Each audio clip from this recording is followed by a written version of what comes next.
Hi folks, welcome to the Prepared Homestead. This is Travis. Thank you all for stopping by to watch. I'm gonna do this video in the truck this morning for a couple of reasons. Number one, it's raining. Not terrible, but we get little bouts of heavy rain, which is fine because it's getting moisture into the ground. And for gardens, that's great, but also it hopefully will keep the fires down today, because I am one wore out puppy. That's another reason why I'm in here sitting down. Ended up fighting a massive wildfire yesterday. Several of the guys that were out there with us, that's been doing this for years, they said that it was the biggest they've ever fought. Now yesterday we had our big monthly meeting, which is, it's fun, but it's physically draining to do that. And we'd all wrapped up the meeting. I mean, the meeting had just ended, so everyone's still there, mingling around, talking and everything. And I get the call, and it was a mutual aid call, and another neighboring department had it, and they were needing help. And so our emergency response team geared up and went out there, and we spent a little over 8 hours battling this massive blaze on a few hundred acres. And it wasn't just the size, land wise, which was quite a bit, because we'd get one area put down or under control, and then the opposing end would start to flare up. The terrain was really rough, it was all wooded, but just straight up and down a lot of areas. Had some really high winds yesterday afternoon into the evening, so it was rough. Ended up getting home probably 2 a.m. this morning, and just worn out. I mean, if for any of you that's ever done it before, you completely understand. For those of you that haven't, I may have said this on the channel before, but to put it into perspective, the average wildland firefighter engaging in firefighting will burn calories, will exert energy at 3 times the rate of a professional sports player. So NBA, NFL, whatever, we're out there exerting 3 times the amount of energy to do the job. It's a lot. So I'm kind of taking it slow today.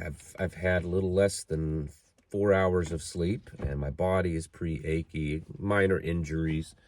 But anyways, so we had an amazing meeting, did a lot of gardening. We had a couple of different people talk, and each one of them, they were excellent talks and presentations, classes focused on gardening. So a really good one. If you're wanting to make the next one, usually it's the 4th Sunday of every month, and this next month it's the 3rd Sunday, just how things worked out. So it's the 21st of April. So mark that down in your calendar.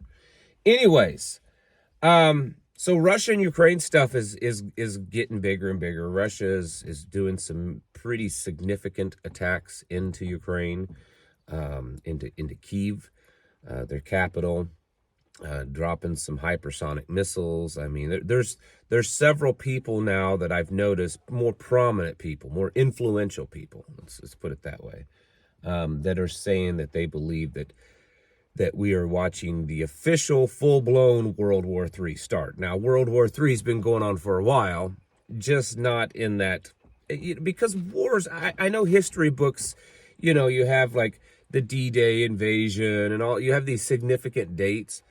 And so it makes it sound like that wars just typically go from not existing to full-scale war in a day or something like that. And that's not normal. Wars, many times it takes days, weeks, months, even years of just progression before you just wake up one day and you realize, oh wow, we're in a major war. So that's really what's going on. But the real kickoff of World War III is happening with all of this increased escalation. So keep paying attention to that. That in itself is significant.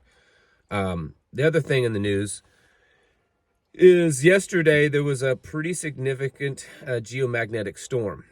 Now, there are still people online, warning stuff. It's over, okay? The storm is over, but um, and it wasn't significant in the way that it caused massive disruption. There was signs of some disruption, online communication, stuff like that, but it was just a very short-lived little M-class solar flare. And just because of the way the intensity, it caused a pretty significant geomagnetic storm. If you want to know more about it, look up Suspicious Observers on YouTube and go watch his video he put out this morning going into more detail. What I want to focus on in this is that these are significant events, and in the last several weeks, we've had several pretty significant solar events. None of them, of course, big enough to cause massive disruptions to the grid or anything, but most of you know that is possible. We could have some major CME, massive geomagnetic storm that knocks out our grid, knocks out communications, all kinds of stuff. And NASA has actually warned that this year, basically from now to 2025, that this year we could potentially see some type of solar flare or solar storm that would be big enough of knocking out communications and disrupting the electrical grid. Now, is that a black swan event, or is this some kind of manipulation and it's actually the government doing? I don't even want to get into that right now, because a lot of that's just speculation. Possibly true, but still. What we need to focus on, excuse me, in my throat, I took in an immense amount of smoke. My eyes, you probably think, well, what's wrong with so much smoke and debris and ash in my eyes? Are just very irritated. But anyways, the very real possibility that something like this could happen, that could significantly affect us all the way up into the point of literally knocking us back to the Stone Age. We're seeing that happen, or we're seeing that the warning signs played out. And this is a real possibility, whether it is some natural event from the sun, or it's some event that is caused because of war or some type of, operation against us, the people. Because if you remember in their Great Reset Agenda 2030 plan, one of the big things is to reduce the population. And I assure you, if there was a massive CME or, EMP attack or something like that, the population would definitely be reduced. So these are possibilities that we could face. There are warning signs. There's been Senate, committee studies and warnings, military studies and warnings. Now NASA warning about, the possibility of the grid going down because of some kind of solar activity. It makes sense to prepare for that. That one's a big one to prepare for. It's a hard one to prepare for, because most of the things that typically someone would prepare or stock up on when it comes to energy may not be usable. Now, sure, you can go bury stuff, solar panels and batteries and stuff. And I'm not saying not do that. It's just not really practical for most people. But it is a possibility. That is something that you could do. The other thing is probably have a a contingency plan that includes just not needing the technology. That's something that we should do, and it's not that far-fetched. It's not that far-fetched to, keep your groceries cool in a cellar. It's not that far-fetched to, get water from a well, a cistern, or a rain catchment, or a spring box. These things have been going on for centuries. And it's very possible for us to not just survive, but thrive without modern technology. We just have to adjust things. We have to relearn things. But I think that everyone should have what I call a primitive contingency plan, meaning that I have, this level of contingency plan, and then this level and this level, and kind of that final level is to just do things as simple and primitive as you possibly can.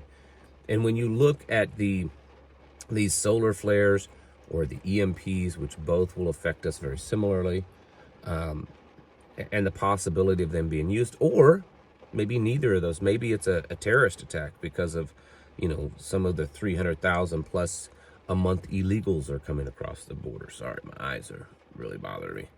Need some eye drops probably. There's so many possibilities, and there's been tons of warnings on them taking out the, you know, water supply, taking out the electric grid, taking out the communications grid.